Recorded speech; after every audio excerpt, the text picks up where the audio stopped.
Hey, everybody, and welcome to Adapt or Perish, episode 104 from the Mixed Up Files of Mrs. Basil E. Frankweiler. We'll be beginning our extended stay at the Met in just a moment, but first, our next episode. I'm sure we've all had those moments in our life when we thought, what would it be like if I could just be someone else? There are few stories that explore that very feeling better than The Secret Life of Walter Mitty. In our next episode, we'll be discussing James Thurber's original 1939 short story, the 1947 movie adaptation starring Danny Kaye, and the 2013 remake directed by and starring Derek Zoolander and White Goodman himself, Ben Stiller. That'll be out in 2 weeks on Tuesday, November 16th. If you have any comments, questions, or corrections about today's episode or any others that you'd like to hear on the show, remember to email adaptorperishcast@gmail.com. If you enjoy the show, we'd love it if you would share that with the world by leaving a rating and review wherever you listen to podcasts. We're also on Patreon at patreon.com/adaptcast. We've got a patron-only community and our bi-weekly bonus show, Adapt or Perish Plus, with episodes releasing every Tuesday between episodes of this show. We hope you check it out. Show notes from this and all other episodes can be found at adaptorperishcast.com. And with that, on with the show, Adapt or Perish, episode 104, from the Mixed Up Files of Mrs. Basil E. Frankweiler.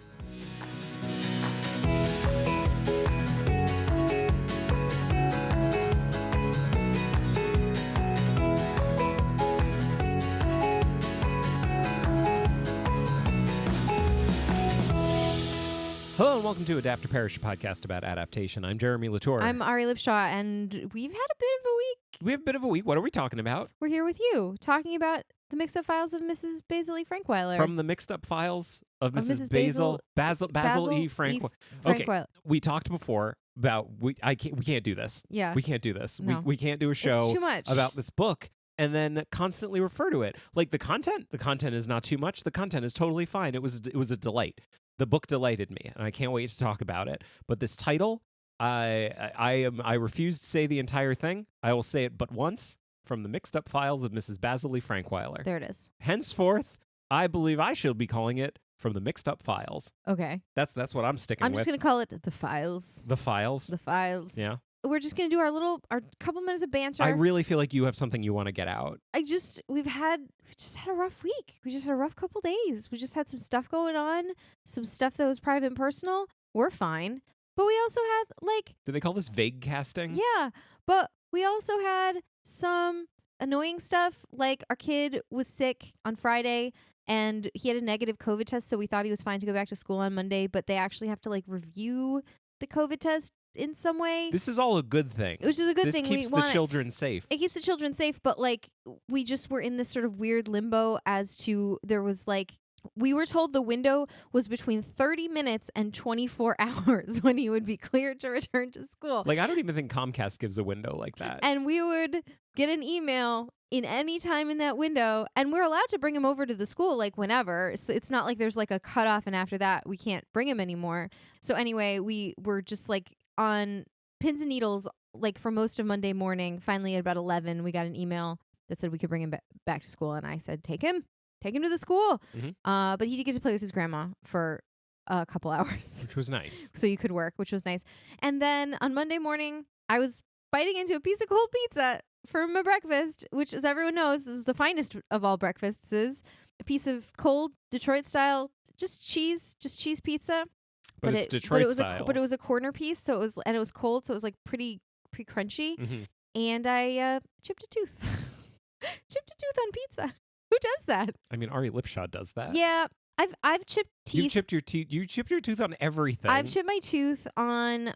Here are the things that I've chipped my tooth on. I've chipped my tooth on stuffed grape leaves. Famously soft. I've chipped my tooth on a piece of popcorn, which is a very classic thing to chip your tooth on. Yeah. And I chipped my tooth on apparently a piece of Detroit style cheese pizza.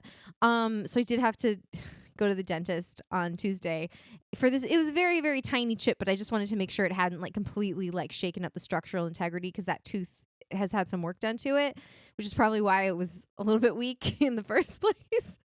And she was like, I'm not touching this tooth. You're fine. Go away. By the way, at some point you're going to want a crown on this tooth. It's not doing great. Which was for the type of week that we've had, the news, I don't need to do anything now. You need a crown, but not now. was actually great news. Yeah. And so I came home from the dentist feeling real good. If you recall, I was riding high on the wave of I don't need to do anything to your tooth. But it wasn't like your tooth is amazing and perfect. I don't need to do anything. It was like I'm not going to touch this tooth because anything I do is the tooth is literally going to explode. So hopefully no one's got like phobias about tooth stuff because I just went on about teeth for a number of minutes. So something happened to me that I think people have phobias about. I think people have nightmares about this. Yeah, go ahead. I was working on something in PowerPoint for hours on Monday. Yeah. Hours and hours and hours. I forgot about this when I was listing off to my therapist everything that happened to us this week. I totally left this part out. This was the hardest thing for me. Awful. This was the pit in my stomach. I worked for hours and hours, and then Monday afternoon I had to send it out to some coworkers to take a look at. And I finished it, and I sent it out. And I wrote them all an email saying, if you could please look at these 3 bullet points of information throughout the presentation, I would really appreciate that. And then I thought, you know what, I'll open it myself to look at it. And I looked at it, and all the work I had done almost all day was gone. Gone? How it happened is not important. You might have It might have been my fault. Doesn't matter. It doesn't matter. It doesn't matter. You to say it doesn't matter. Yeah. It doesn't matter because I don't understand why you're doing that to me right now. But I was trying very hard to. This is not about you. It's about me. I'm just anyway. I want to talk about the tech support that I offered you.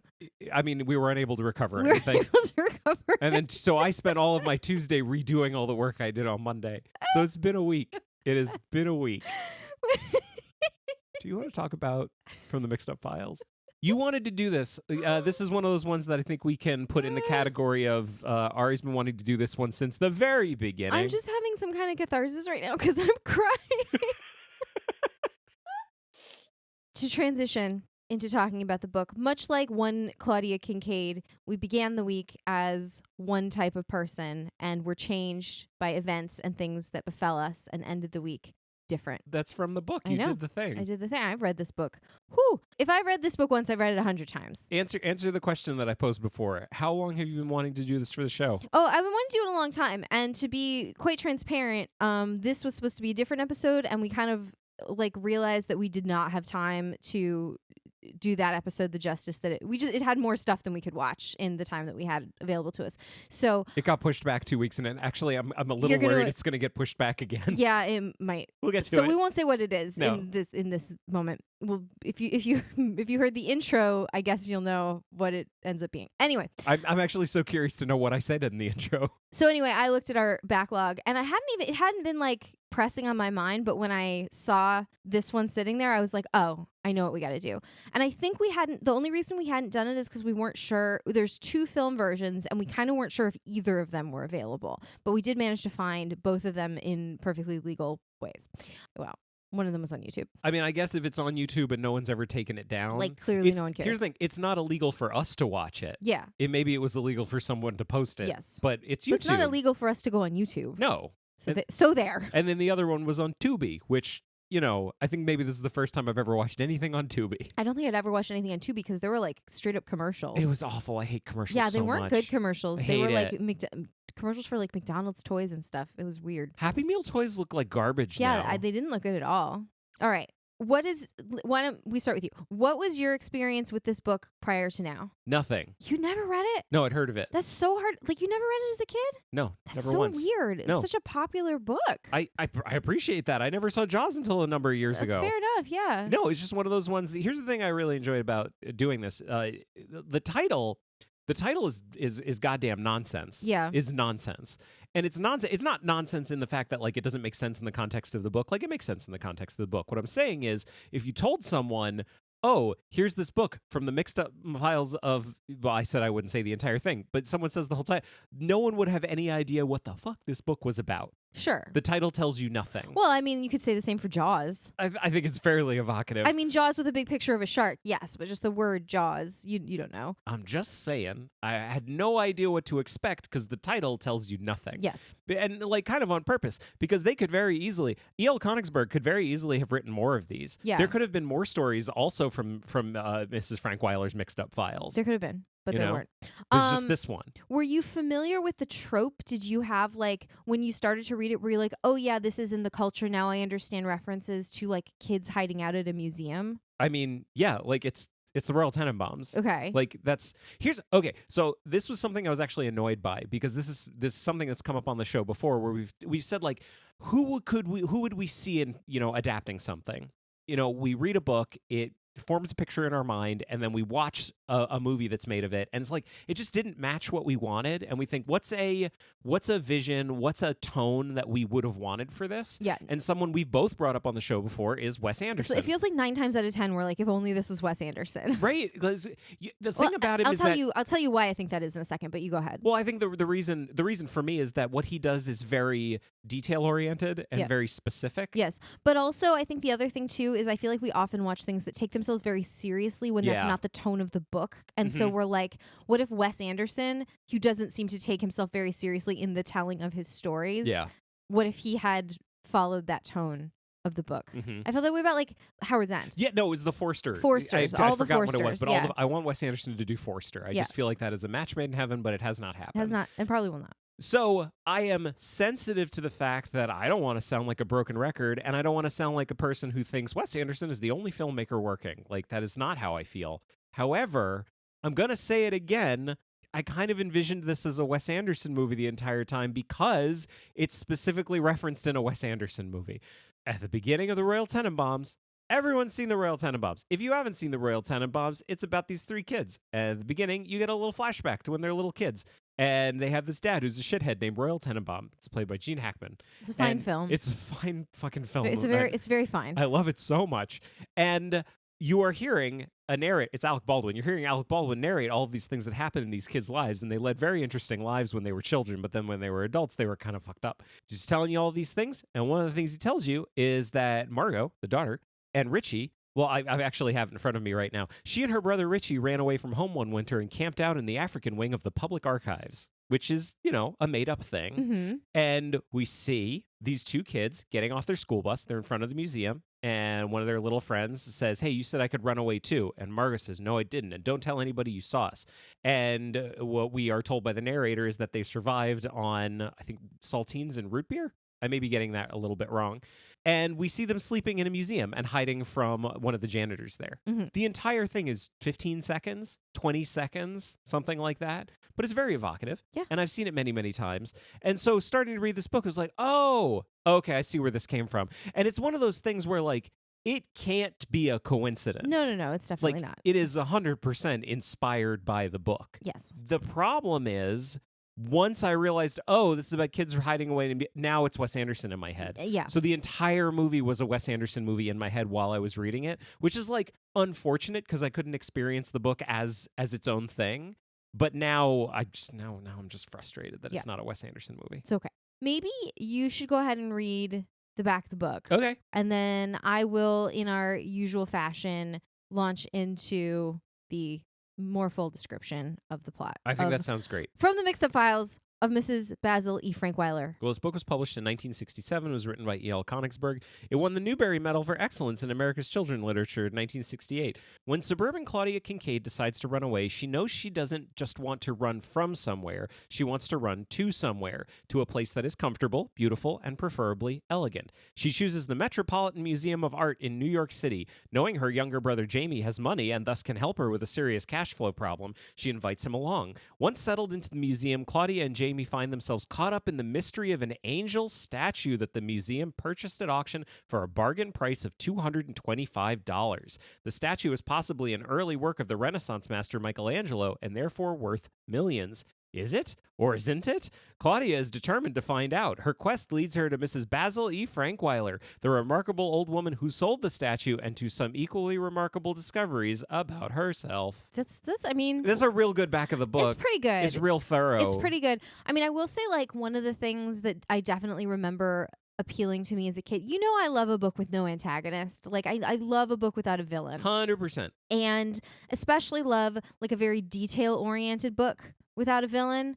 One of the things I just remember really, really liking was how very specific the book was about how much everything cost in 1967. Yeah. So it didn't like hand wave over like, oh, we just had some money. It was like, no, we had exactly $24.67, and it is apparently possible for 2 kids to survive in New York City on $24.67 in 1967. I didn't add up their expenditures along the way, but it would be great if it actually did all add up to Oh, that. I wouldn't be surprised. Like, I'm sure that it, because why would you be so specific if you, Yeah. if you, make it make sense? Mhm. And like the idea, it just is so evocative and so specifically placed in a place and a time. Yeah. Like, it's not set in any city. It's set in New York City, and it's not set in any museum. It's set in the Metropolitan Museum of Art, which is a real place that you can go Mhm. and see all of these real things, except the Except the Michelangelo angel. statue that doesn't exist. But, and they go to eat at the automat, which was something I was always fascinated by because it's like, do you know what an automat is? Yeah.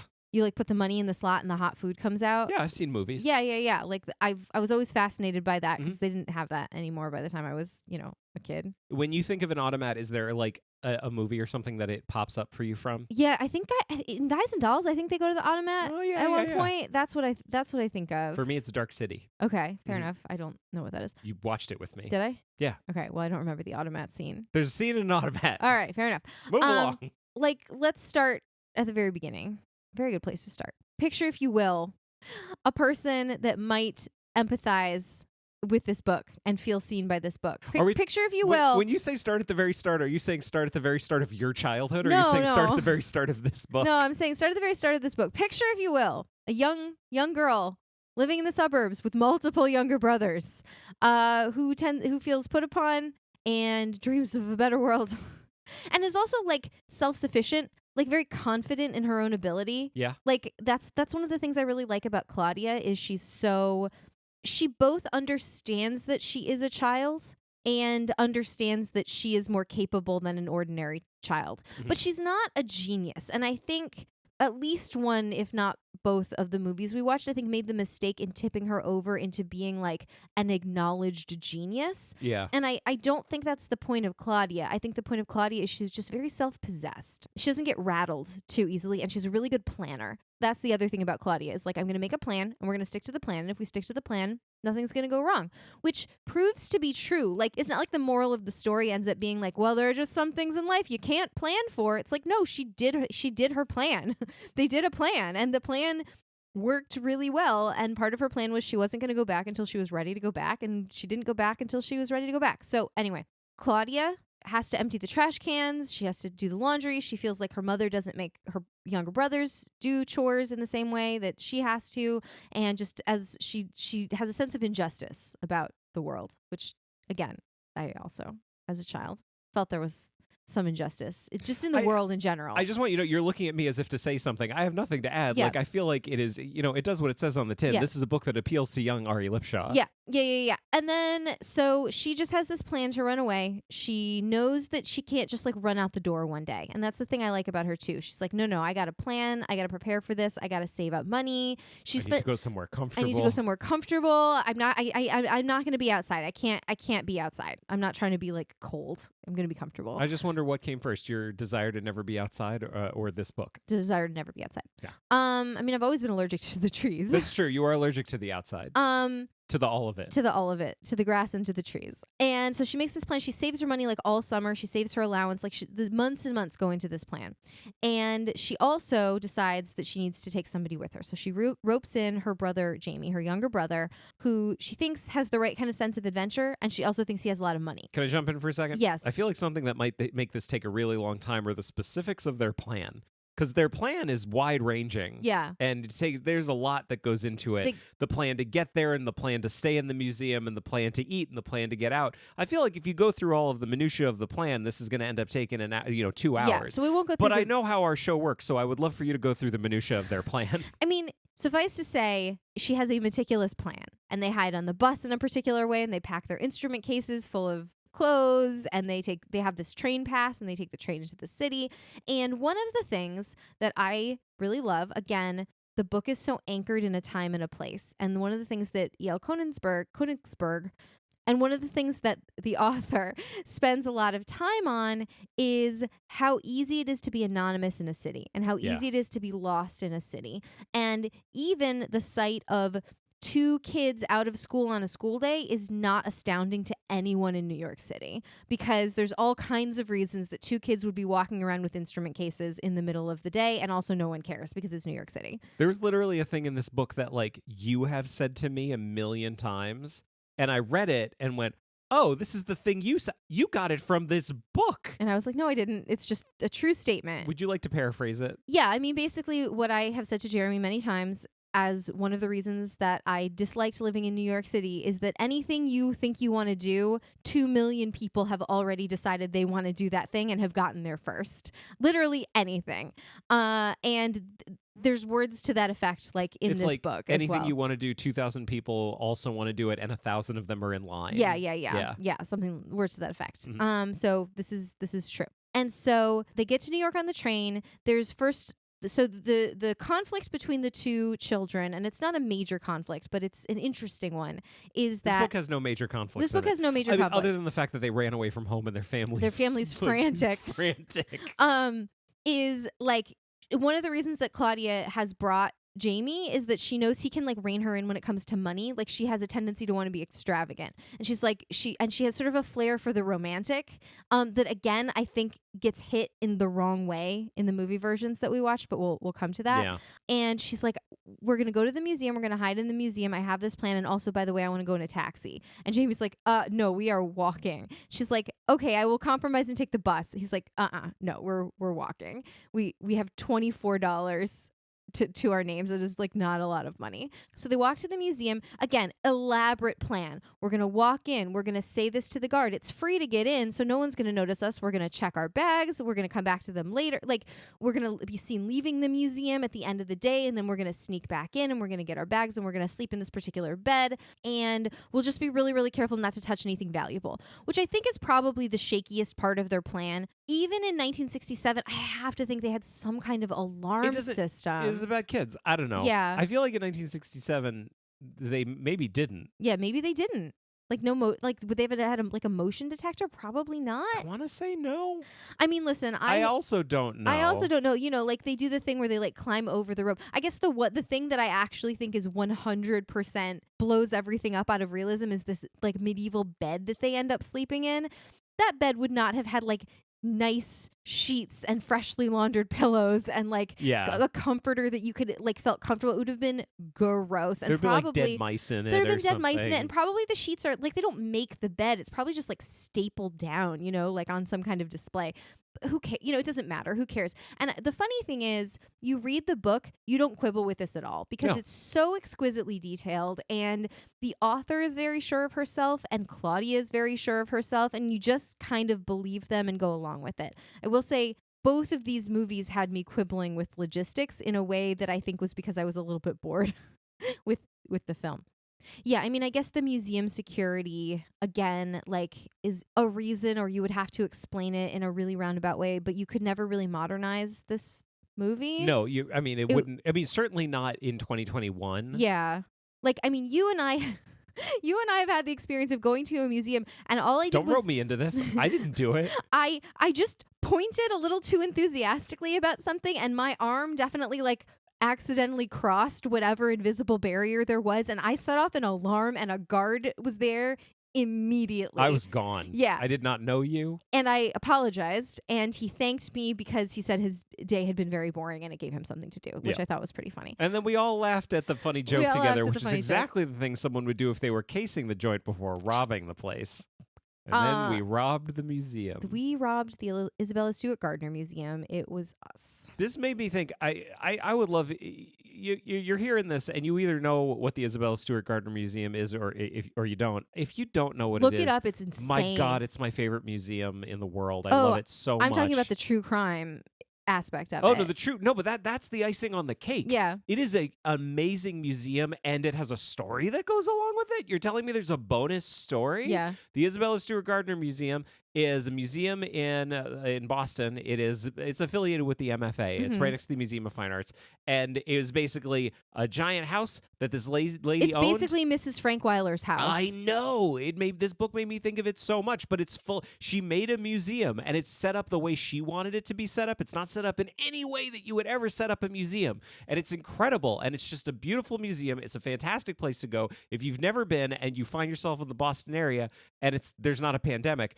go to to the Isabella Stewart Gardner Museum. It's amazing. But also, do you want to talk about the true crime? You have 30 seconds. Look it up look up the BuzzFeed Unsolved episode of it. It's one of the funniest episodes that they've made. Don't look it up. I'm going to link to it in the show notes. It got robbed in we'll take care of this for you. It got robbed in a way that was so incredibly incompetent that to this day they still think the security people must have been in on it because of how absolutely bullshit the job was that they did. But they stole millions and millions of dollars worth of art and have never been caught. I don't think we ever found the art, right? Like we didn't to find my knowledge, the no. art and the people have never been found. I feel like Boston would be buzzing about it if they had. And like they did clear the security guys, but like remember just when everyone Whitey was Bulger? Remember when he got caught? Yeah. Boston was buzzing. It was buzzing. But that art didn't get found. Just like major incompetence on the part of the criminals, but they were like just slightly more competent than how incredibly incompetent the guards were, apparently. It was just this crazy story. Anyway, it's really made me think about that because Mrs. Frankweiler, we haven't even talked about her. Yeah. She's my favorite character. She's amazing. But it made me think of the Isabella Stewart Gardner Museum. Okay, so I'm going to move on to this where I'm coming up. So they're living in this museum. They're sleeping in the bed. They're bathing in the fountain. They discover that there's people throw coins in the fountain, and that's how they sort of replenish their income, which is stealing, because that money is supposed to go to charity. It's fine. It's fine. It's a kid's book. It's a kid's book. Teaching kids valuable lessons. So anyway. About where to find money when you're destitute. They discover that the museum has this new acquisition, which is this little statue of an angel. It's very cute. It's very beautiful. And the museum bought it for like a ridiculously low price of $225, which would be low for like any work of art, except there's some debate and discussion about who crafted the sculpture. It might have been Michelangelo. Everyone knows this. It was in the back of the book. Yeah. They bought the statue from this eccentric, very rich art collector named Mrs. Basil E. Frankweiler, who lives over all of this in the back of the book. Who lives actually up near them in Connecticut. Yeah. Not in their same town, but like in that direction. Mm-hmm. Also, in one of the movies we watched, the train came into the wrong station from Connecticut. If it was Connecticut, it would be the Metro North line, not the it wouldn't have gone into Penn Station. I mean, one of the movies we watched, this whole thing took place in L.A., which was really weird, but we'll get to it. Yeah. So Claudia becomes very interested in the mystery of this statue. And she's like, this is the thing. This is the thing that's going to make me different. This is the thing that's going to allow me to go home and be a changed person. I will have personally solved the mystery of who sculpted this statue. Did Michelangelo sculpt it or not? And they find on the bottom of it that there's like a carving, like Michelangelo's like stonemason's symbol. Mm-hmm. But the reason they discover it is because like they move the statue and they see it like crushed into the velvet that it was sitting on. They're like, oh my God, maybe they don't know about this. Like we'd better tell them. And they write this letter. Like they go through this whole, again, like this elaborate plan to write a letter to the museum, but they have to, in order to do that, to have an address to be written back to, they have to like rent a post office box, blah, blah, blah, blah, blah, blah, blah. What I'm saying is that I enjoy the complicated nature of their plan. Yes. It appeals to me. It appealed to me as a child. Like they are able to set a goal and work their way towards it and figure out all the things that they need to do in order to accomplish the thing that they want, which is literally my job and something I feel that I am quite good at. This book is clearly important to you. It's clearly important to me. I was envisioning Ocean's 11 a lot of times while I was reading There's this no book. heist. There's no heist.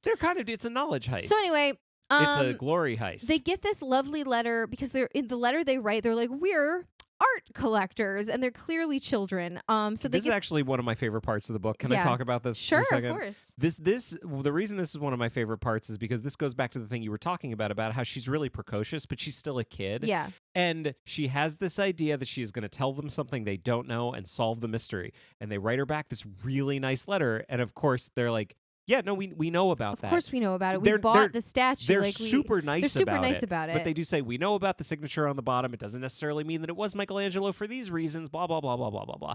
And the reaction that she has is amazing because it's just very emotionally intelligent because she cries at that moment.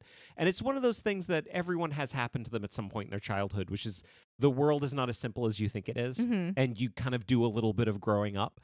And that's one of my favorite moments of the book. Yeah. There was a moment that made me cry. Can I talk about the moment that made me cry? Sure. There's a moment where they are a team. And the narrator, again, who we'll talk about, is just talking about how they were working together in the museum. And they went from being just like co-conspirators to being like part of a team. And they worked together so well. And I got really choked up. It was just like the most beautiful way to describe how being family can make you a team. Mm-hmm. And I loved it, and it made me I love you. I love And you I too. think we're a team.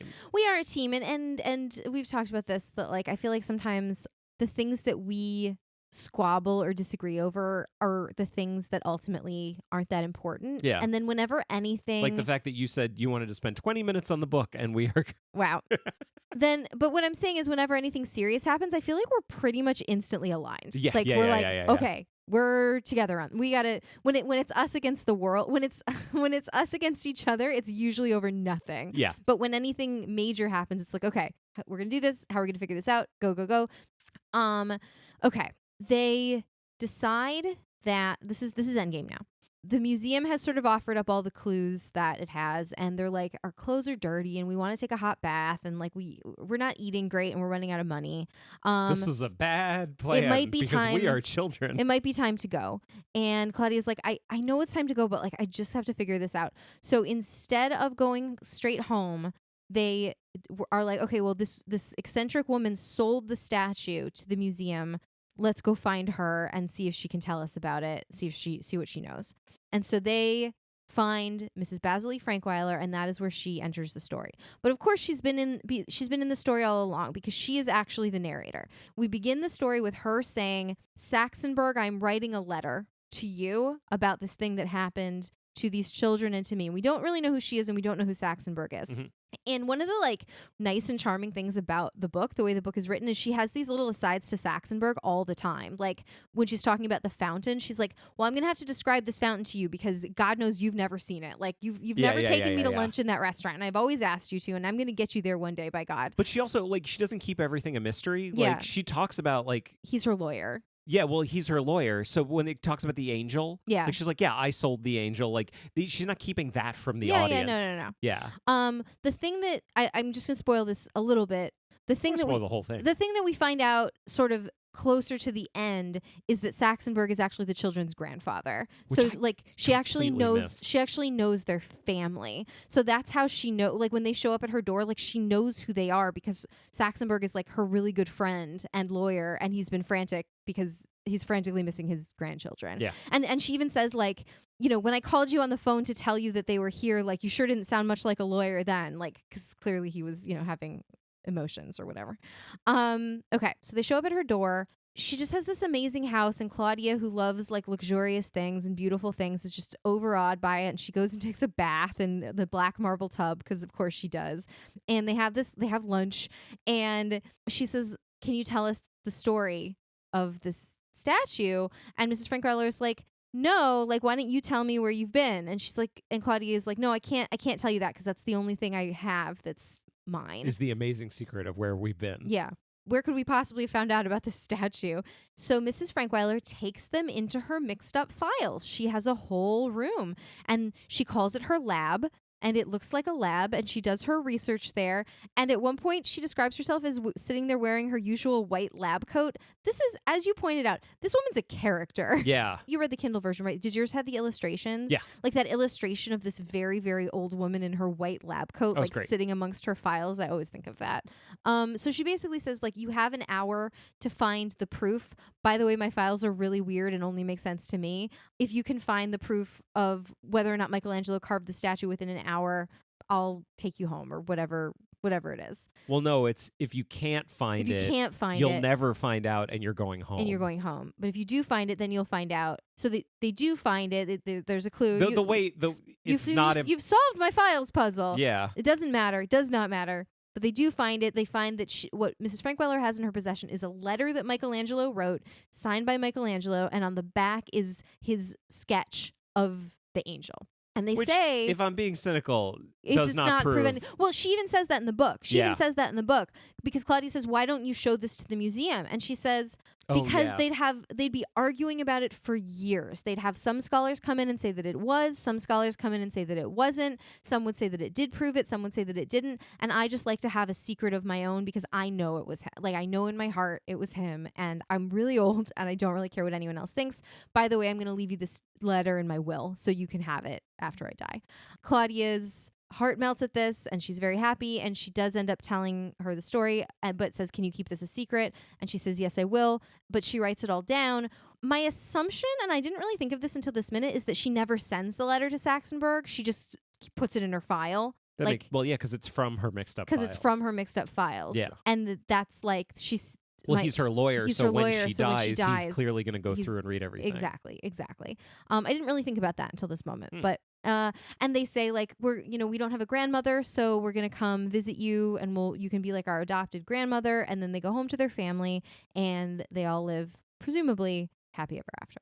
It's a good book. I enjoyed it. I feel like I've been talking a lot. Would you like to talk about some of the films? Yeah, that let's were made move on to one of those. Okay, so not 6 years later, 1973, there was a movie made about this. I believe it was theatrical. It was directed by Fielder Cook. Here's an interesting thing about Fielder Cook. Did you know we've watched other Fielder Cook's thing for this show? No. That same year, he had a TV movie come out of Miracle on 34th Street with Sebastian Cabot in it. And I don't know if you remember 2 things about that. 1, I kind of liked it. Yeah. I thought it was pretty fun. And 2, it was such a 70s movie. Oh, yeah. Remember how that one was really weird. Intensely 70s it was? Yeah, I do remember that. Which was great for me to remember because this movie is also intensely 70s, like in a really fun way.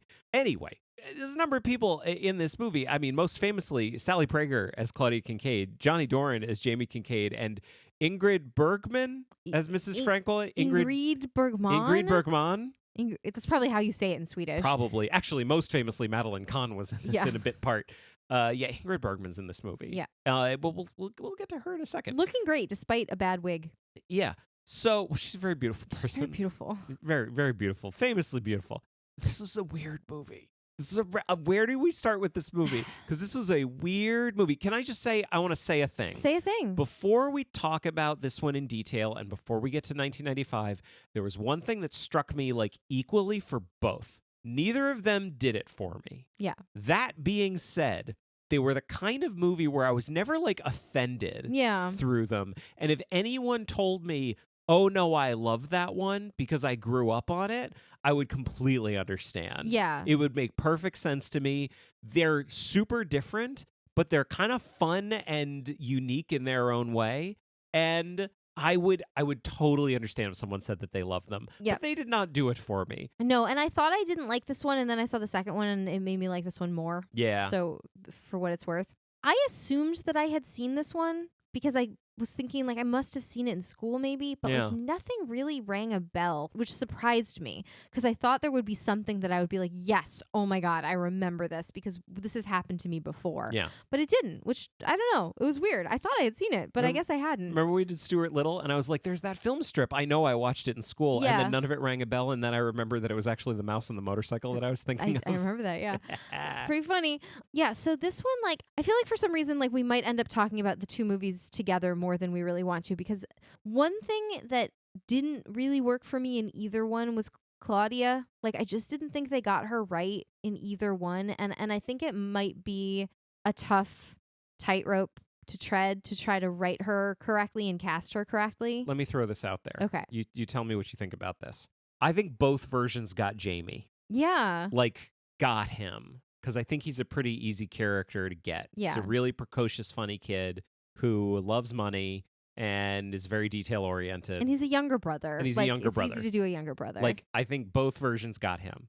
I think both versions struggled with Claudia. Yeah. I wouldn't even go so far as to say they didn't get her. Yeah. I do think they struggled with her because of what you were talking about before. They tip her over into like genius. Well, the first one 1995 well, let's talk about this. The 73 one. Like this one, I mean, there is a problem with it, and it's something we've talked about on the show before. And we are not here to dunk on children, because children are children. Yeah, and the acting wasn't bad. I didn't think. I thought the acting was pretty bad. I mean, it was pretty bad. It's pretty bad. It's pretty bad. Nothing was as bad as the mom in the 90s version. Which we'll talk about in a minute. But my first note on this that I wrote down was like, I always picture Claudia as just a little more put together. Yeah, she just was kind of. She's a little more of a tomboy. Yeah, in this just one. a little more of a tomboy, just kind of frazzled. And I just always think of Claudia as being like sort of calm, cool, and collected. Yeah. She just had this like fantasy life. And I was like, I feel like the whole thing about Claudia is she's very practical. Mm-hmm. Like that's her big character trait, is that she's very practical and she's good at planning and she's good at making lists and she's good at making plans. And this was like, her parents kept telling her, like, oh, Claudia, living in that fantasy world again. Don't you know you'll never be a princess? You're never going to live in Camelot. Like, they had picked this sort of element of her liking luxury and kind of twisted that into actively wanting to be a princess and living in almost a fantasy world, which I didn't get from the book at all. No, I mean, I feel like this is the thing that's come up on the show so many times. Like, I feel like I can say this both for the times when we think that an adaptation did a really great job of getting a character and the ones where they did a really bad job. A lot of the times it really comes down to they either did or didn't understand what it was that the character wanted. Yeah. What the original version of the character wanted. Yeah. Because some of them, Jane Eyre, I'm thinking, for example, Yeah. there was one where they were like so insightful about, they like pulled something out that she wanted from the book that I didn't even realize until I watched it. I'm like, oh no, of course that She is the wants thing. a family. She wants a family more than anything else. So the ones that really, hammered in on that, those were the ones that ended up meaning the most to us. And then there are other things we watch where if the character doesn't feel like the character, it's often because the thing they want the wrong thing. is not something that they wanted in the original. Yeah. But yeah, the Camelot thing, and it's in both versions of it. Yeah. I don't think either version gets her. Yeah. It genuinely confused me because I was like, where are you getting this? And I think I know where they got it. Yeah. I think I like literally where they got it, because when they're living in the museum, they sort of do this pretend thing where they call each other like Lady Claudia and Sir James. Yeah, yeah. But it's not because they're living in a fantasy world. It's just because, like, we're living in sort of a fancy place, so we got to be fancy people. They're theatrical children. They're playing, they're pretending, but they're not. It's not something that they were thinking about before they went to the museum. Yeah. I guess is kind of what I'm saying. It's not like you're going to run away to pretend you're living in Camelot. And that was like, it's funny now looking at my notes, like almost all of my notes are just about this, like, what are they doing? I don't get it. And the thing about this version, I guess, I kept saying to you, it's like, it's quite long. Like, it's 2 hours long. Hour 45. I was really expecting it to be one of those like 88-minute, those like really cool 88-minute movies. And I kept saying to you, like, usually when you say this, you mean it in a very bad way, like a very negative way. Yeah. And I didn't even really mean it in a negative way, just as a statement of fact. I think I know what you're going to say. This is boring. Yeah. So let me put it to you a different way. Yeah. Is the movie boring or were you bored? I was bored. Oh, what do you mean? Like you're saying like the movie is boring, but you weren't necessarily bored by it, right? No, or the other way around. I'm saying the other way around. I'm saying I actually think the movie was pretty good and was pretty successful. I think both of us were pretty bored by it. Yeah, and I think it was because for me, I won't speak for you. I connect very strongly to this character. Mm-hmm. I feel like I have a good sense of who she is. The character I saw on screen not only didn't seem to bear a relationship to that character that I felt like I had such a strong connection to, but also didn't actively engage me or draw me in. So it was hard to care. I will say they shot it in the Metropolitan Museum of Art, which is very cool. The production is the best stuff about this movie. Yeah. Like I feel like I have a lot of good things to say about it. I think the casting is generally pretty good. The adults are cast really well. Again, I said Madeline Kahn's in it, and I adore her and love her, and she's beautiful and perfect. But anyway, there's a lot of good people who are in it. The music is, it's this amazing 70s score. It's very 70s. Sounds like Sesame Street. A little bit, yeah. But they shot in the Met. Yeah. They shot in New York. Yeah. And it is unapologetically in New York. They took advantage of every single thing they could do to make you realize that it is shot in New York. Yeah. And it felt really good. Like that part of it felt really good. Well, I liked that. The fact that they had clearly not, an enormous budget, but a little bit of budget enough to actually shoot in New York, to get some outside shots in New York, to get the shot of the actual museum, to film in the museum, and then to have all of this sort of like background action that was happening. Like you felt like you were in the museum. Like you really did. And I liked that they included, like, one of my favorite things from the book is that like every day they choose a different school group to go and learn a different thing. Yeah. And they just like choose to blend in with the school group and nobody notices, and then they go of course and eat lunch with the school group, and that's how they get their lunch every day. This did add a good thing about how they got lunch. What was that? They did sample lunch. Remember they went out of the museum lunch, and they went to a place and got sample lunch? They got sample lunch. Which I just, really spoke to me. But I really felt it. But, at one point Madeline Kahn is like, I don't know if she was the teacher or the tour guide. I thought she was a school teacher. I think she's in the credits as school teacher. Yeah, okay. So she's like the school teacher telling them about the museum or whatever. But I Yeah. do like that they join a different group every day, because in the book, Claudia's like, because the thing she thinks at first is we need to learn everything about everything that's in this museum. That's how we're going to come home different. We're going to know everything. We're going to have so much more information. And the book is like, she quickly realized that was totally impossible. The museum is absolutely enormous. So she was like, okay, we're going to learn everything about just one thing. We're going to learn everything about Michelangelo and about this statue. But there's like a real emphasis on learning. She wants to learn. She thinks you need to learn something new every day. She likes to have a system of like acquiring knowledge. And so her method of acquiring knowledge is just, it's very systematic. She likes to have a plan. She likes to execute the plan. And it's just so different in contrast to Mrs. Basil E. Frankweiler's mixed up files, right? Like her method of acquiring knowledge is like, I don't know, it's in there somewhere.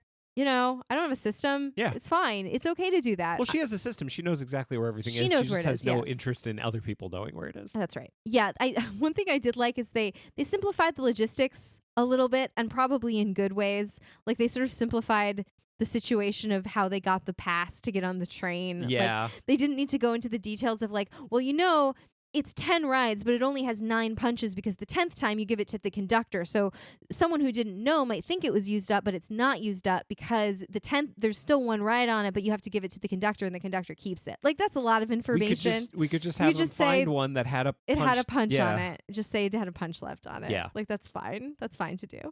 I didn't mind that. Can I skip to the third act? Yeah, go ahead. Because there's 2, I think this will kind of kill 2 birds with one stone. Yeah. I was mentioning before about the characters. I said I want to lay some things out for you. I felt like both movies got Jamie really well. Mm-hmm. I think both movies struggled with Claudia. Yeah. I think both movies managed to make a Mrs. Frankweiler who was in a vacuum fine, good, Yeah. even. But I think completely missed the point of the character from the book. Like, Yeah. I don't think either version of Mrs. Frankweiler was anything like the book. Yeah. At all. Where's her lab coat? Where's Yeah. her dang lab coat? Like, so we get Ingrid Bergman, and she is beautiful. In a bad wig. Yeah, it's not great. She is not a character. She's not like a character, and I don't mean like she's a character in a movie. She's not eccentric. Oh, what a character that! Like she's Not not Ingrid Bergman. She's not eccentric really at all. She's just a lady. She's interesting. She's intelligent. Yeah. And she's insightful, and she's kind of funny, but she's not strange or eccentric or weird. Yeah. In any of these ways, she's pretty normal. Just a pretty normal older lady. Yeah. And so when they meet her, this causes 2 problems, I think, and it caused 2 problems for us as viewers because we had just read the book. You for the millionth time and me for the first time. Correct. You love the book. I really enjoyed the book. And I think we both really like this character. So now we're watching this. And the other problem is that it's in the 3rd act. And this movie has already gone on for a while. And the movie is very chill. And like, I would even call it lyrical. So when you get to the 3rd act, there's no real urgency about anything. And now we're going to spend half an hour in this house with Ingrid Bergman talking very calmly and soothingly for half an hour about her life and what she cares about. And they're going to talk about Michelangelo. And I think that's what bored us. Yeah. Like, that's why we were so bored. And they never do the escape room thing. She doesn't lock them in the room and say, you can come out when you found this file. Yeah. Doesn't she just give it to them? Yeah. Or she like just talks to them about it. Yeah. They impress her or something like that. Yeah. And like in a vacuum, if I'd never read the book, I don't think I would have had that much of a problem with the movie. Yeah. Like the movie's kind of nice, but it's not the book. Yeah. And Mrs. Frankweiler is not like, I don't want to sound like I'm the type of person that only has one idea about how I think things should be done, but I am going to say a thing pretty emphatically that I did say on another show about a totally different thing. If you listen to our Catch-22 episode, one of the things that I said, here's my great idea. I thought it would be great because the narrator of it, even though it's not specifically a character in it, is so, to me, felt uniquely like Joseph Heller, like the author. Mm-hmm. If I were making it, I would put him in the movie. Why not? Have a narrator there. It doesn't matter. Movies are made up anyway, so you can do whatever you want. This one even goes a step further with that, where like we know the narrator is Mrs. Frankweiler. So she's a character and she's eccentric, but we get to find all of that out before we even meet her in the story. Yeah. Because she's there the whole time. I would love to see a version of this where she is there the whole time. Yeah, she's not. Like, she's not in the narrator. Describing things to you and present while things are going on and having asides with the audience while the kids don't know she's there because she's an omniscient narrator. Yeah. Like, I think that would be a really fun way to do it. And it's what Konigsberg did in the book. Yeah. Why can't you do that in a movie? Yeah. You know, I feel like that's the thing we see is that usually in a movie, when there's someone who breaks the fourth wall, it's usually the main character who's doing it. Yeah. But why can't you have the narrator do it? It's done sometimes, but I wanted to see it in this. Yeah. So that's my big idea. That's the version of this that I want to see. I want to see it directed by Wes Anderson because I couldn't get that out of my head, and I want Mrs. Frankweiler to be played by either Angelica Houston. I couldn't decide either Angelica Houston or Tilda Swinton in old age makeup. It's Tilda Swinton in old age makeup. I think like it is. It would even look like that illustration. Like that's exactly what she looks like. Yeah, that's my big pitch. Yeah. That's my big pitch about from the Mixed Up Files. I agree with all of that for sure. Oh, cool. Cool. Did you have one other thing? I got one more thing. Okay. I got one more thing. This makes me so mad. One of the things that Mrs. Frankweiler talks to them about. I don't know if anyone knows this poem. It's by Robert Frost. Oh God, yeah. Jeremy's gotta be up his butt about the road less traveled or whatever it's called. Okay. I feel like it's great that people have generally kind of realized that when people say, and I took the road less traveled by, everyone and for that years has made all the difference. And that has made all the difference. And everyone for years has interpreted that to mean, oh, like go off the beaten track, try to do new things, think differently, like do all that kind of stuff. That's not what the poem's about. The poem is a poem about a person who's indecisive, and like it didn't make all the difference. It's ironic. It's a great poem, but it's never meant the thing that people think it means. If you look at the Wikipedia page about the poem, it goes into great detail about this. That Robert Frost was like, yeah, I wrote it about a friend of mine that was like always second guessing himself. Yeah. Like here, my problem with it isn't that like if Claudia had brought it up, it would have made sense to me because she's a kid and everyone, I think, has the experience with interpreting something in a way that seems obvious, but then when you find out more about it, you find out that the obvious interpretation was not it was not the like correct interpretation. The problem that I have with it is it's Mrs. Frankweiler who's presenting it to them. She like lyrically recites the poem to them, like as if she's imparting this wisdom, and they're like, "Oh, yeah, be different, be different." But that's not what the poem means. And Mrs. Frankweiler is supposed to be an intelligent character, so it just offends me. It offends me because that's not what the poem's about. I'm so sorry. Anyway, I'm so sorry. It's a trope that I'm done with, and I don't want to see it anywhere ever again. All right. They remade this. 1995. 1995, 22 years later, as a TV movie. It was directed by Marcus Cole. It was written by Betty Goldberg. Starred, again, most famously, Jean Marie Barnwell as Claudia Kincaid and Jesse Lee Sofer as Jamie Kincaid. He's in like all of the he's Chicago. He's Bobby Brady in the new Brady Bunch movies. The Brady Bunch movies from the 90s. Yeah. Which was right around the same time. Yeah. Anyway, it's also Lauren Bacall as Mrs. Basil E. Frankweiler. What's the cool connection about our two Mrs. Frankweilers? Oh, they were both in that Murder on the Orient Express, weren't they? Yeah. Yeah. Isn't that fun? Yeah. It's so much fun. I don't know if you know this about Lauren Bacall. She like Ingrid Bergman, is an incredibly beautiful woman. She looks great. And I want to say she was much older in this movie than Ingrid Bergman was in the first one. I wouldn't make that assumption. Ingrid Bergman looked like she was like late middle-aged and they put her in a white wig. Lauren Bacall looked like just a beautiful older woman. I mean, we could pause and look it up. We could, but I'm not going to. Okay, let's keep going. Let's keep going. And she's in it right from the beginning. So this movie starts with the auction scene selling the angel. I think we thought like, oh, we're going to like this. Like, this is cool. Mrs. Frankweiler's right there. Like, she's right in it. She's in it the whole time. Yeah, and she's talking to the audience. We hear her narration, and she says, I sold the angel, but then I didn't know what it would lead to. It would lead to me meeting two of the most extraordinary children I've ever met. And my first note is one of the most naive things that I have ever written in my entire life. This is already better. It's Mrs. Frankweiler's story, so of course she should be narrating. Yeah, and I got like a little tinge of like, I'm not sure that they have interpreted this in the way that I would, because and I wrote down like they use you sort of quoted her. She calls remarkable children, and then she says Claudia was a genius. Like they're really leaning into like that these children were exceptional in some way, and Claudia is such a genius. And man, again, like I say this all the time. I'm not saying everything has to be exactly like the book, but like I just think it's missing the point of the book a little bit, because I feel like the book is saying kind of the opposite, which is there's nothing that remarkable about these children. it is possible to blend in New York in this very specific time and place. The thing that they did is in the realm of possibility for children that aren't they're not geniuses, they're not little adults, they are children. I mean, it's almost like the joy of people of kids reading this book is that they think I could do that. I could do that. I used to think that. Yeah. I used to think I could do that. And again, they lean really, really hard into this she wants to be a princess thing. Yeah. Was this the one, or was it the 67 one where the dad like comes to her door and is like, Claudia, still talking about princesses? I thought we agreed you were too old for that kind of stuff. And it was upsetting.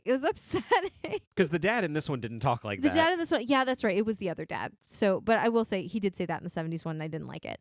Yeah, the dad in this one was kind of a sad sack. He's great. He's an actor who's great at playing a sad sack. It's a guy named Mark L. Taylor. He's been in a lot of things. Yeah. And I just enjoy him every time he pops up. I think he's a fun actor. But yeah, they're just leaning into this. She's very, very smart. She's a genius. She wants to be a princess. And then she's sitting in her room reflecting on her life. And you and I got more excited about something than either of us have ever been mutually excited about anything in a movie at any one time, which is that she had a Puzz 3D in her room. Oh my God, I totally forgot about that. It was a goddamn Puzz 3D. And we were looking at it and you were like, oh, that's the Met. And I was like, that's no, not the Met. I was like, did they make a Puzz 3D of the Met? And you were like, no, of course they did not. They didn't make a Puzz 3D of the Met. And you were like, oh, it's Notre Dame. And I was like, it is not Notre Dame. That's ridiculous. Get out of here, Lipshaw. You found what it. are you It's doing? like Bavarian Palace Bavarian or something? Castle. Bavarian Castle. It is clearly Bavarian Castle. I'm going to link to it as well in the show notes. But Yeah. there is a website that I found that has every single, it's puzz3d.org, and it has every Puzz 3D ever. What was the Puzz 3D you made when you were a kid? I remember we had one. I think it might have been Big Ben. I had the Empire State Building Okay. and the Millennium Falcon. Of course you did. Puzz 3D sucks. I'm actually going to say my memory of it was that they were really hard to put together. Yeah. And they just never... They weren't as satisfying as you would think. Here's the thing. I mean, the thing that makes Lego so great is that you know everything's going to fit together perfectly. And I'm not the first person to say that. That is the thing that everyone knows two things about Lego. They always fit together perfectly It all hurts the when time. you step on them. And it hurts like a motherfucker when you step on them. Those are the two things that everyone knows. Puzz 3D is like the opposite of that because all the pieces are all soft and styrofoam and everything. It is never going to look in real life like it does on the box. Yeah. Ever. You have to like really zhuzh it in with your fingers when you like stick them together. Yeah, like the fact that I get the Empire State Building was the thing that I regretted the most because it's just tall and rectangular with a lot of long flat sides that were never totally flat. Yeah. Anyway, she's got a Puzz 3D and it was very exciting. So I just want to read my notes. I just want to read the emotional journey, the emotional whiplash that this movie gave me. Yeah. Because I have in my notes, in all caps, Puzz 3D! And then the very next note is, okay, I hate this. Was it because of the palm trees? I think it was because of the palm trees. Because my next note is palm trees, what the fuck? Do you remember what I said about the book being so specific to a place and a time? Yes. Do you remember that? Yeah. So at first we saw palm trees and we thought it was a mistake. And then we saw more palm trees and we thought, what is happening? Are they? And then we saw a city scene that looked like New York City. Well, it looked like a city. It looked like a city. No, it looked like L.A. Well, you said, okay, no, that's New York City. Like you were convinced it was New York City. No, I wasn't convinced. Well, okay, there's like one street that they're on where I'm like, that's what I'm talking about. Maybe they shot on New York City, but no, it's all L.A. And then it cuts to the museum. And it's not the Met. And well, yeah, it is. It's the Metropolitan Museum. Well, and I was like, well, okay, so maybe they're not. Maybe they've relocated it. It's not going to be the Met. Oh, because they were walking around LA, so I was like, maybe they're going to go to the Getty. Yeah. And I got Which excited. I got kind of excited about that. And so then it cuts to this museum, and I was like, okay, what is this supposed to be? And then it cuts to Claudia going, the Metropolitan Museum of Art. No. She doesn't say that. Of art. At no point in this movie does anyone ever say the Metropolitan Museum of Art. Everyone always and forever refers to it as the Metropolitan Museum. And you looked it up, and it's the LA County Museum? LA County Museum of Art or something like that, yeah. It's just a small... I think they made a sign. They made the Metropolitan sign. Oh, well, they made the Metropolitan. They hung a lot of water. That's not what hanging a lantern. I know you're trying to say hang a lantern, but that's not what hanging a lantern is. They were like, we spent money on this open and closed sign, and by God, we're gonna shoot this open and closed sign sliding to open and closed approximately 1 million times. Yeah. Can I say something that I said to you when we were watching this? Yes. One of the things that's really nice about the original is that they decide to set it in New York, like the story's set in New York, They shot the movie in New York, and it is so specifically New York. Yes. This one is shot in LA, but it's so specifically nowhere. Nowhere. Yeah, it's yeah. nowhere. It at no point does anybody say this is LA. No one ever says where they are ever. Yeah, it's not like we're in LA, we're going to shoot it in LA, we're going to make it a love letter to LA in the same way that the book is a love letter to New York City. We're going to really specifically place it in LA. We're just going to have it in sort of random city. And by the way, there's palm trees. Yeah, I mean, like, I feel like if we had two versions of it, and the first one was New York, 100%, wall-to-wall New York, actually shot at the Met, just like the 1973 one was, but kind of didn't get the characters right. Yeah. If we had another version that was set in LA, everything about LA, the museum is the Getty, none of the New York stuff is there, but they really got the characters. It's La La Land, but from the mixed-up files of Mrs. Basil E. Sure. Frankweiler. I think clearly we would have liked that version more. Yeah. Because the fact that it's New York is not the most important thing. Yeah. I'm not going to argue that it's not important. I think it's pretty important. But the specificity is the thing that's important. Yeah. I find. And the characters are the thing that's important. Yes. It's important that Jamie acts like Jamie. It's important that Claudia acts like Claudia. And it's important that Mrs. Frankweiler acts like Mrs. Frankweiler. And in this one, we get a Jamie who acts like Jamie. We get a Claudia who acts like a way more precocious version of Claudia. Yeah, although I will say looks and dresses exactly like every single girl I went to 5th grade with in 1995. Like, they got her look really good. It's beautifully 90s. Yeah. Beautifully 90s. And they create a Mrs. Frankweiler who is just a very distinguished Lauren Bacall. Lauren Bacall with her like pantsuit and her scarves. If anyone met her, they would say that is a fine lady right there. Yeah. But that's not what that's not what anyone's reaction to Mrs. Basil E. Frankweiler should be. Yeah. There were just a number of examples like this, like little things here and there that I was just like, yes, on the surface, this is surely what happens in the book. They come to a museum. Sure, it's a museum. They're sleeping in a museum. I want to talk about I didn't necessarily want to talk about this, but I am going to talk about it. And I want to talk about a thing that's a little embarrassing for me because it's a really good example of a problem that this movie has. Yeah. But in order to talk about it, I kind of have to dunk on a show I was in high school. Was this the comparison that I drew? Okay. So I was in this show that is called Something's Afoot. That is a really good show. It's really funny. It's basically And Then There Were None, but as a musical comedy. Yeah. But everyone's dead by the end of it, and it's like in a British mansion in the countryside. Yes. And it's great. I was in it. I died right after the intermission. I died. I made it to the second act. It was pretty fun. Just barely. Great show. We didn't know. No, none of us did research. We were high school kids. We didn't know. We didn't do a lot of research. You brought up this comparison while we were watching it, and I was embarrassed, but it is a really apt comparison. Would you like to mention what we did? Yes, there's a character who's like a young man, a young athlete, like a college kid. a college kid in this play. And at one point, he either refers to himself or is referred to as wearing a jersey.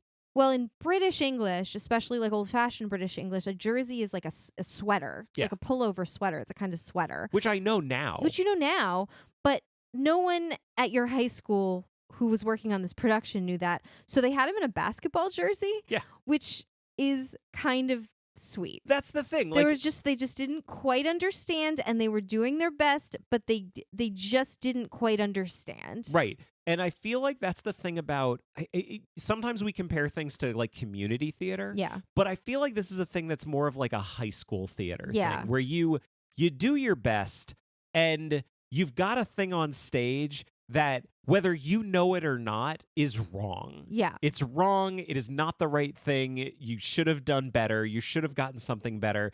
And it's almost worse when you know it because you're like, everyone's looking. Everyone knows this doesn't work, but it's the best thing we have right now. Yeah. This movie has a lot of that. I think there are two examples. I think we can each do one. Okay, I have one that I'm thinking of. I think I know which one you're thinking of. Okay, so you do the other one. The angel statue. This is not the one you wanted to say, right? No, go ahead. I think I know what you want to say. Yeah. The angel statue in this is a pickle to look at. It is, if what they're trying to do is make you think Michelangelo himself sculpted this with his Renaissance hands. His own personal hands. This does not look like that. It looks janky as hell. It's made of styrofoam. It's very bad. It looks like plaster of Paris or something like that. It is janky, and it does not look like something that a Renaissance master created. But they look at it a lot, and it's this thing where everyone looks at it like it's the most beautiful sculpture ever. Just The most love beautiful, in their delicate. eyes. Yeah. And Claudia looks at it like it's the most beautiful thing she's ever seen. And I understand that it's their job to act that because that's what's in the script. But the thing in front of us is not that. And it is very sad, and it should not be. I just have this image of like actors being in rehearsal, like wondering, like, what's the real prop gonna look like? It reminded you? You said it reminded you of No, the thing. Stonehenge. No, oh no, this is it was. You do yours. Okay, so there's a scene in the book and in this movie where Claudia and Jamie take a bath in the fountain, and because the book is set in a real place, she is describing a fountain that actually exists in the restaurant at the Met. It's like this big fountain, and it's like a pool. It's almost like a pool, like a very shallow pool, and it has all of this like statuary in it, and the statuary like shoots water out when it's turned on. But it's big. It's a pool. And that's why they can take a bath in it because it's basically a pool, right? So they're like, okay. Clearly, the location scout was like, we found a museum found a we can museum. shoot in, and it has a fountain. It has a fountain. So this fountain is literally the size of a bird feeder. 2 children can sit in it. 2 children can just about sit in it.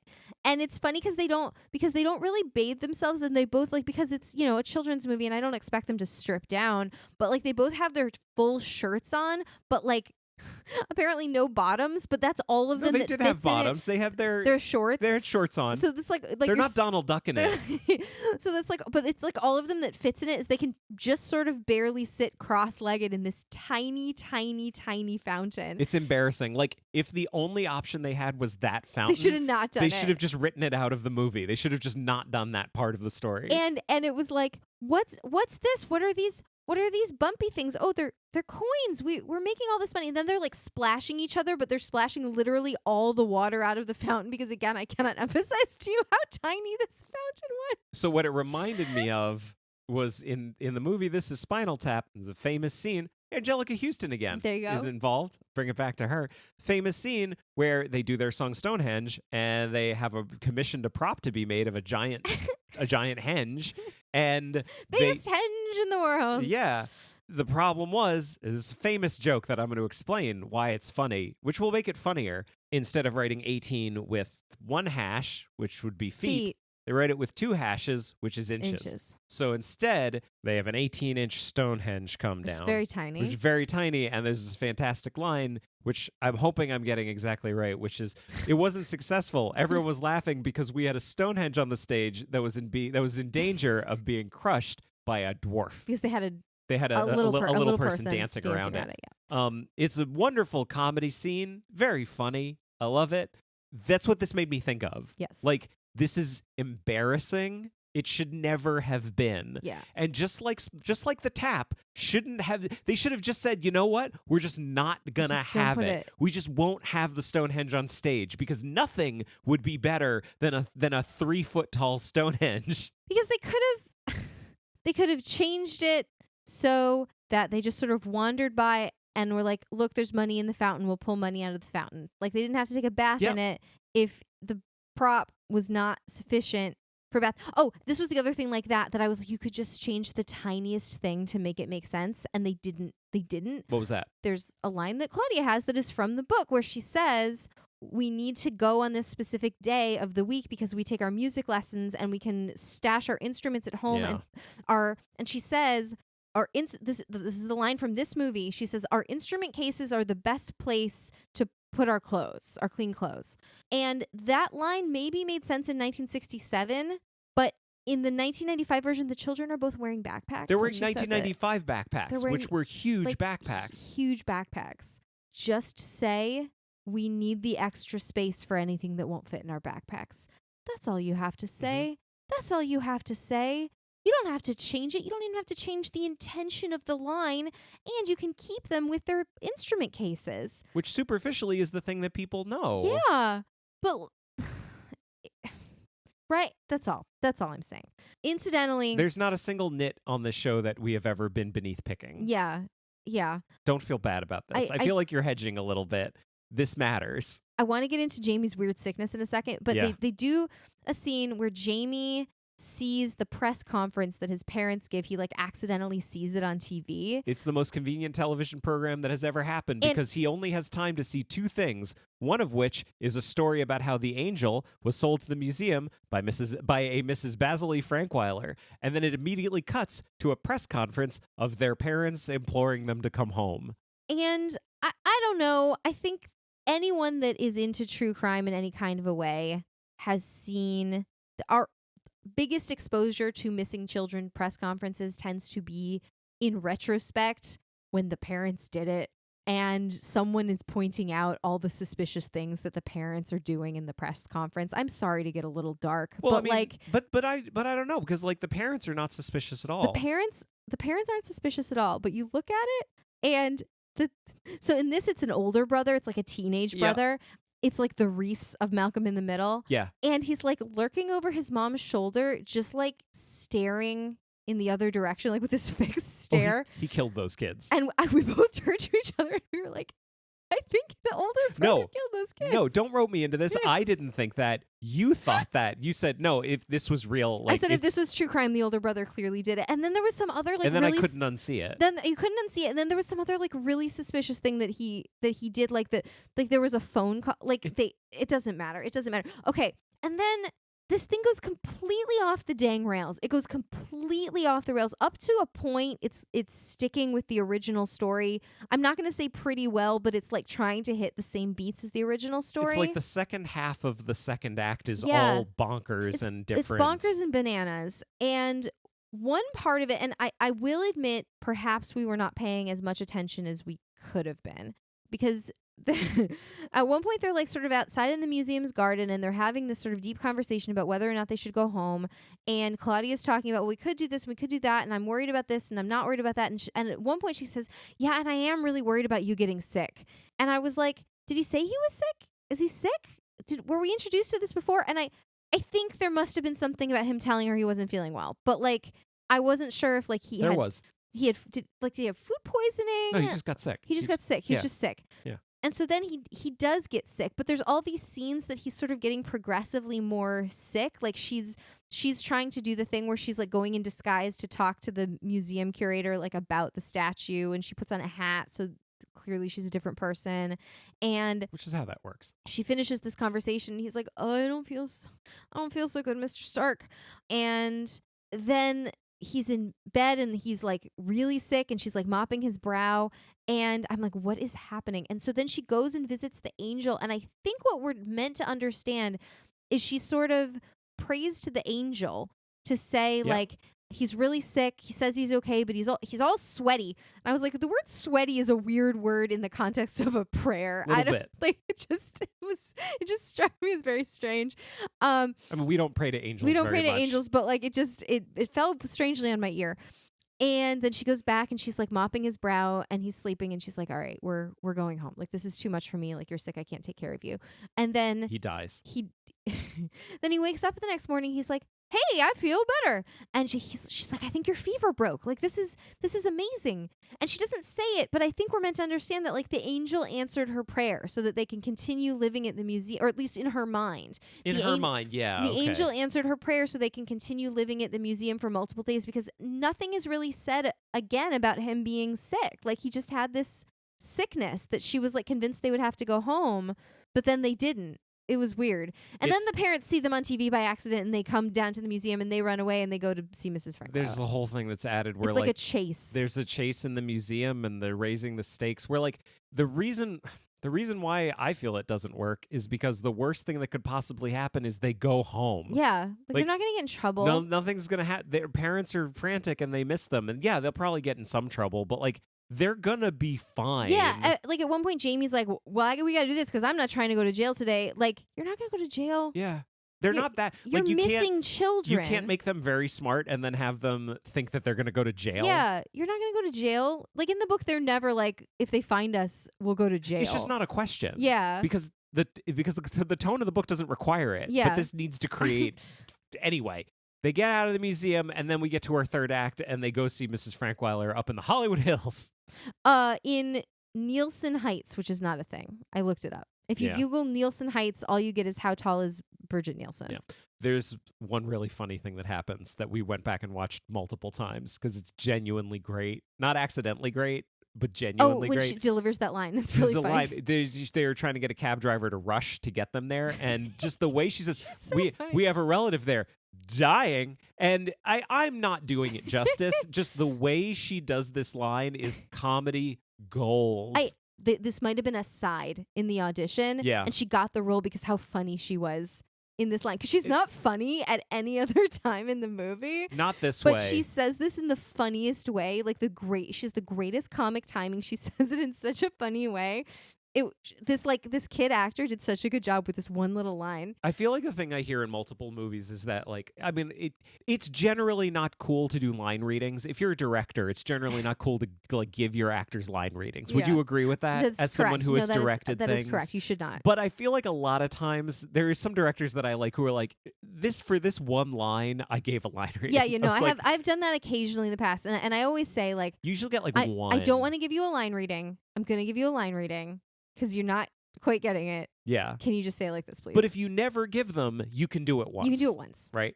And it wouldn't surprise me if there's like, no, whoever, whether it's the director or someone, was like, no, I need you to say it exactly like this, because it almost didn't feel like something she would have invented. No, it was so funny. But it's really good. Anyway, so the cab takes them to Mrs. Frankweiler's house, and then we get, like, there's almost nothing eccentric happening. There's nothing weird. Lauren Bacall is just a nice lady. She's got She's got this room of files. nice, beautiful lady who's very short. She's like the same height she's as tiny, the yeah. kids. She's a tiny person. They do the escape room thing where they have Yes. an hour to find the thing, Yep. and they do find it. And they find it exactly the same way they found it in the book. Yep. I don't want to spoil it. And then, yeah, everything's fine. The whole thing with Saxonburg is in either of them. Mm-mm. Her And her butler is named renamed Saxonburg. Saxonburg. Yeah. In this one, he's like He's like- Parks or something yeah, like yeah. that. Or maybe I'm getting it So flipped anyway, around. they call the family, and the family shows up. I don't know how they called them because they're at the museum, but who's to say? Yeah. It's it doesn't work. It doesn't work. It doesn't I'm work. Sorry. I don't know. Like, it's fine. There's good The stuff stuff in with it. the older brother is all very strange. Like, There's it's some. just I mean, you mentioned the mom. yeah. Before. Oh, the mom. Like, man, I this woman's been in a lot of stuff too, and like her acting was very bad. You know what? I'm gonna go ahead and make an assumption. Every single thing she said in the entire movie was the result of a line reading. Yeah, maybe. The director told her, "I want you to say it all exactly like this," and she was probably like, "No, my instincts tell me that that's not good. I shouldn't do that. People will not believe me." And he's like, "No, you got to do this." And so she did, and we ended up not believing it. That's She's- what I like to believe. She's in the fine film Vegas Vacation. Well, she's in all of the vacation movies. Yeah. But not good in this for some Oh. reason. I mean, I'm not an actor. Like, I don't know. I but don't do this. She did a bad job. Yeah. Probably did a better job than I would have done. Like almost like I don't know, like almost like she was playing like that the mom was supposed to be on like sedation or something because she Maybe. was so stressed about losing her kids. I don't know. I don't know. I feel like this script was trying to be too cute. It was trying to be too funny. Yeah. Like I feel like this was the thing that started happening in the 90s where a lot of movies and TV shows were coming out where suddenly everyone was talking very theatrically. Yeah. You know, like Your Buffy's, your Clarissa Explains It All. Clerks and stuff like Yeah. that. Like suddenly you can have people talking in a really weird way. And I think this really leaned into that. Yeah. And all of the dialogue is very, very, very heightened. Yeah. In a way that it's not in the book. Like in the book, I think people talk like people. Yeah. And in this, everyone talks like characters they all talk like it's like Gilmore Girls or something like Yeah, that. yeah, which yeah. like I probably shouldn't make that comparison because I haven't really watched it, but I've seen a little bit of it. That's pretty good. They all talk really fast, right? I don't know. Not the thing about Gilmore I actually Girls? haven't seen it. Well, shit. I This was know. a terrible comparison for me to bring up. I saw all that other stuff. But again, I want to go back to the thing I was saying before. If you grew up on this and you told me you loved it, I like to convince someone that they're wrong for loving it because I feel like you got more offended by it than I did. Yeah, I don't. I think there are two fictional characters that I feel like I really have a close bond with and feel like I understand Mm-hmm. and just have a very specific way that I need to see them portrayed. Just two, maybe three. One is Anne of Green Gables. Mhm. The other one I think might be Claudia Kincaid. Yeah. I don't think I realized how much I identified with her until I reread this book this time. And I was like, oh, Claudia, she is I.